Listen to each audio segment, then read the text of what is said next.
Good evening. The important thing is I made it. So on the way, we are worried that maybe we'll be terribly late, but at least not too late. We'll get here. So I'm delighted, and I get very jealous when I come in front of young people. I get jealous because you're so lucky. You're lucky because you're born a few years back. Unlike us, in the prehistoric days, we were. I think the reason that I'm jealous, I see how powerful you are, the young people of this time. And I tell young people today are the most powerful generation in the entire human history. Not because these young people today are smarter than before. It's about the same. Smartness is the same. It's because you have technology in your hand, which no other generation ever had. Unbelievable technology. That gives you tremendous power. On the surface, you look just like another human being. But in reality, each one of you is a Superman and a Superwoman because of the power you get from the technology. So technology is an issue for me, excites me completely. People usually tell young people that you are the leader of the future. That's the standard way, say, leader of the future. I try to repeat and emphasize that no, that's not true. Because you are leader already. So you don't have to wait for the future to become leader. A 15-year-old today is more powerful than probably 30-year, 35-year-old of other generations. So what do you do with that power? That's the issue I raise. Because if you're not using that power, that will be wasted. So first, to feel that you have that power, the amazing power that no other generation in history ever had, and decide how you're going to make use of it. My story begins not about power. My story begins with frustrations. I was born in a country where in each direction you see it's a lot of frustrations, a lot of disappointments, a lot of things you wish didn't happen the way it happens. And out of this frustration, you feel you're a totally useless person. You cannot do anything. You have nothing that you can make a change, make a difference. The country went through famine. When I was teaching economics in the university right next door, people were suffering of hunger, 1974. So I felt all the theory that I teach is useless stuff, has nothing to do with people's life. And I felt totally useless as a human being. I cannot be of some use to somebody. So that's what I was trying to do, getting into the village next door to the university campus to see if I have any use for anybody else.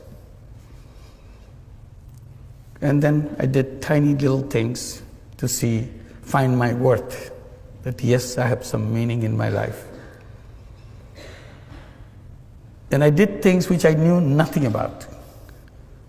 When you're desperate, out of desperation you do things which you never thought about. So I'm sure you have been told how to plan things, how to set things, everything very clearly. But that's not what I did. I jumped at things without knowing anything about it because I just couldn't wait. And you heard about microcredit, which goes with me. People remember how it started with me. It was not a pre-planned thing. Simply, situation is so bad, you had to do something. And that situation is about loan sharking in the village, which is just next to the university campus. And it's so ugly, you feel so terrible that human being can be so heartless, so cruel to each other, giving tiny loans and take control of the full life of those people, turn into slaves because somebody gave you some loan, so he has the right to turn you into slaves. So you see it very clearly. It's not reading in the books. Just be there. You see the person who lends, you see the person who borrowed, and you feel totally important. You don't know what to do. Suddenly it came to my mind, I can do something. I can take care of this problem. It may be a global problem, who cares? But all I see, these people here, and I can solve the problem for these few people. The idea is, why don't I lend the money myself? If I lend the money myself, then they don't have to go to the loan shark. And the problem is solved for these people. And that's exactly what I did. I started lending money from out of my pocket. It's not a planned thing, calculated thing. And that's the beginning of the whole story of lending money. Then the battle became with the banks. They will not open their door because I ran out of my money because it became so popular. Everybody wanted to borrow money. Who doesn't? And in the process, I exhausted all my money. So I thought, why don't I go to the bank and let them do this? They refused. So my struggle began. Convince banks, which I never could. Now it's about 38 years after I first began. I still couldn't convince the bankers. So now I look at the whole system, what we call economic structures, conceptual framework, and all that. And I feel how wrong they are. And that's again my complaint.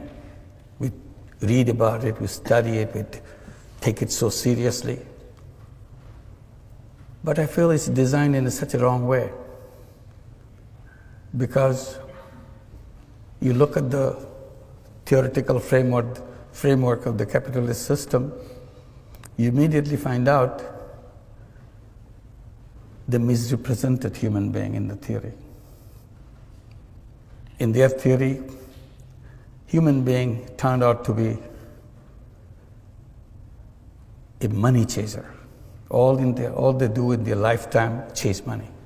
It's a money-centric, profit-centric world. So the entire theory has been built on the selfishness of human being.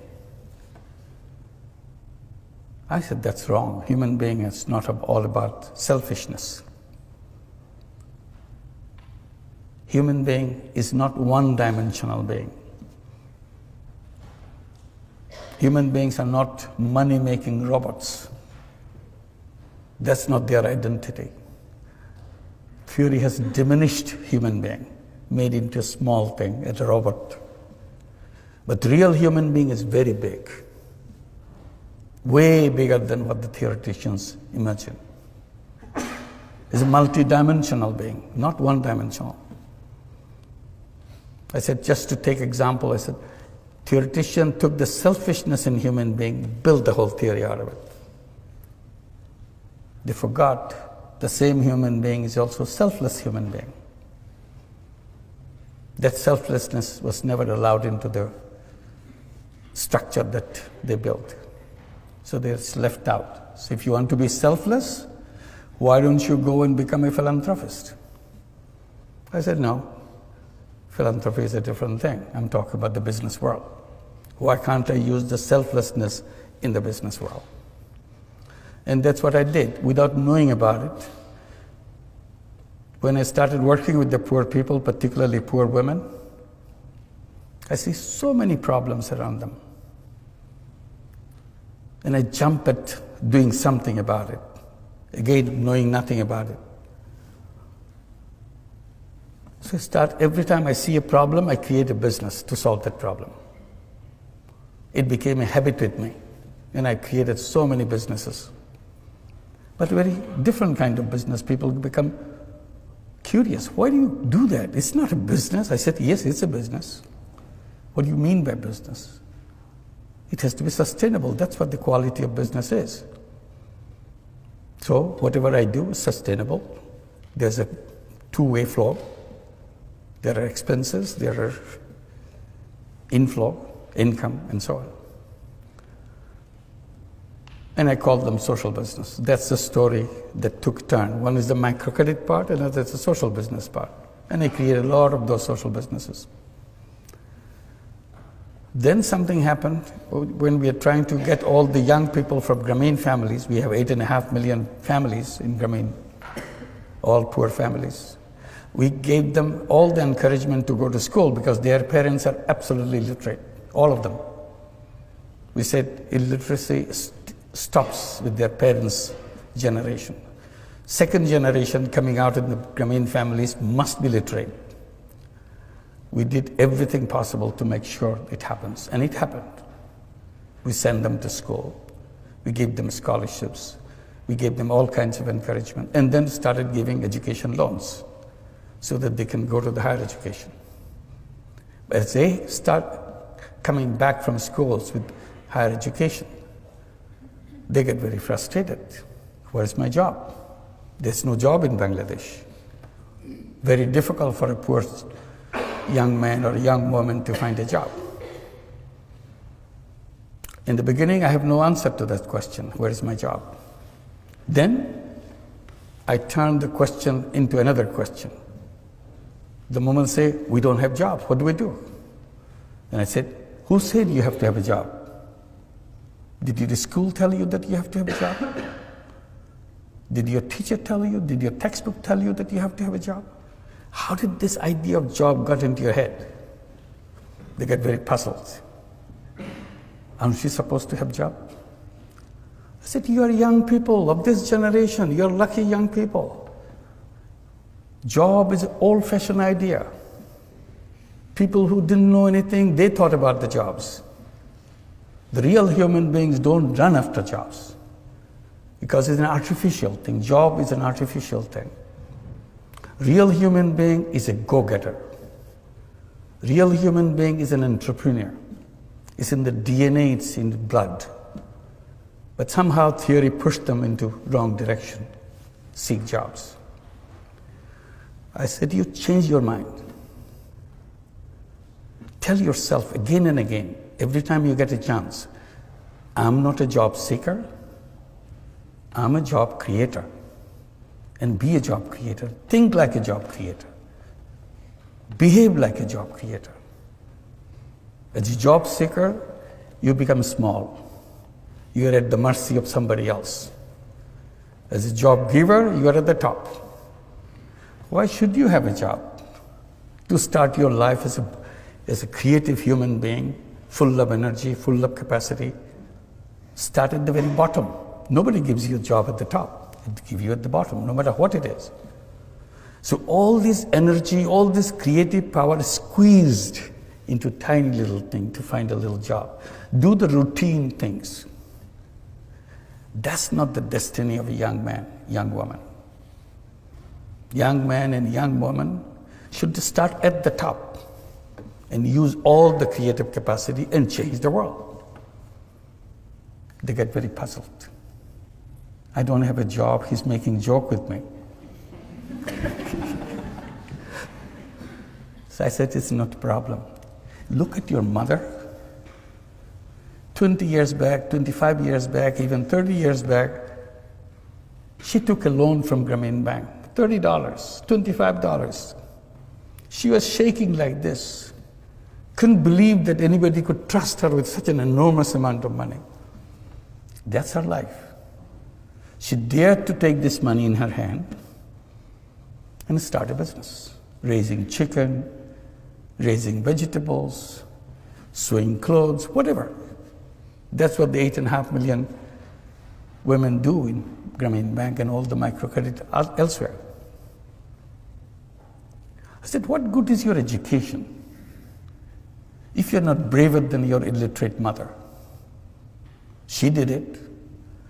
Along the way you were born, she sent you to school, and you have all this education, and she's been doing it all the time in front of your eyes. You never noticed it.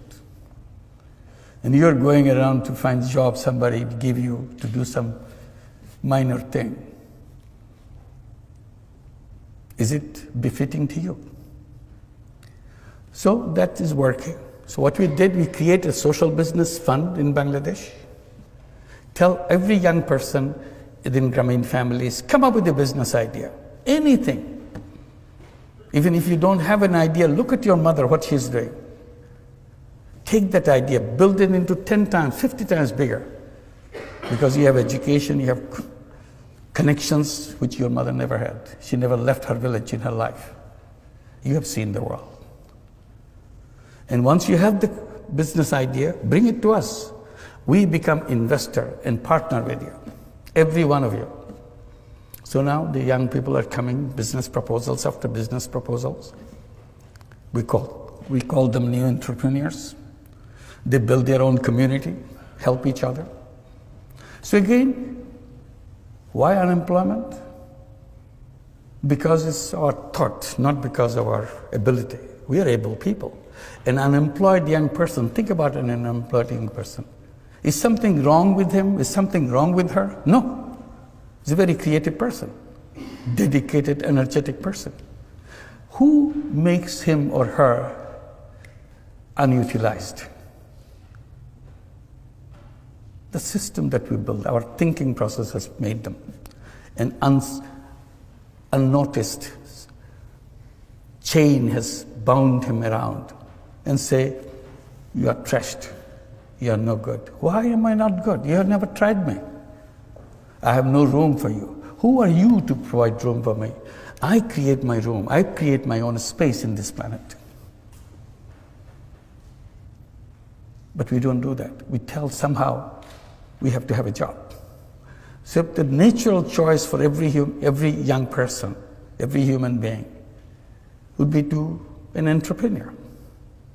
If somehow I'm not getting an opportunity for becoming an entrepreneur, for a while I can work for somebody, for a while. Because ultimately that's what I should be my own, and create the world for my own way.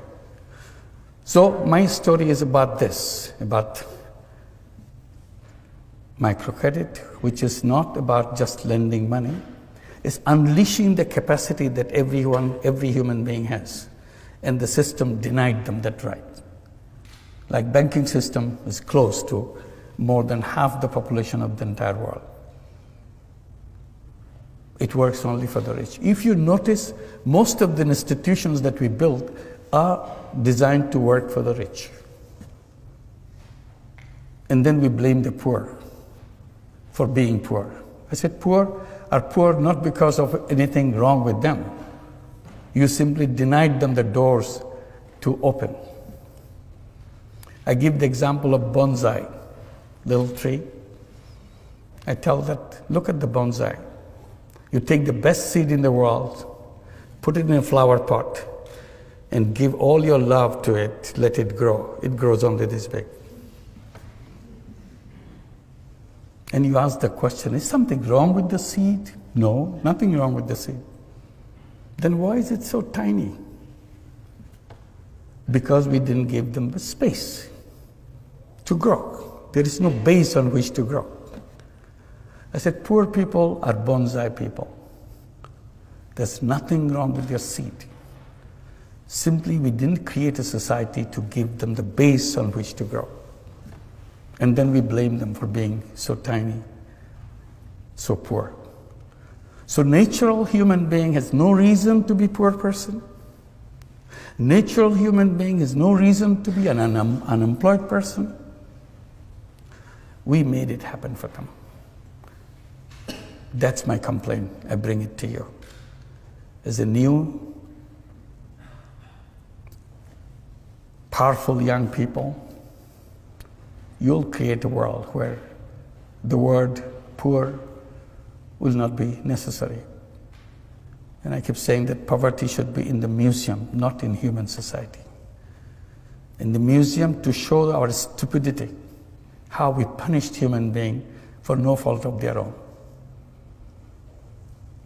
And you'll create a society where there will be no unemployment. The word unemployment will not be understood. People will not understand, what does it mean, unemployed? Why should anybody be unemployed? The first thing to do is to make the word unemployment unemployed. And that's the beginning. Thank you very much.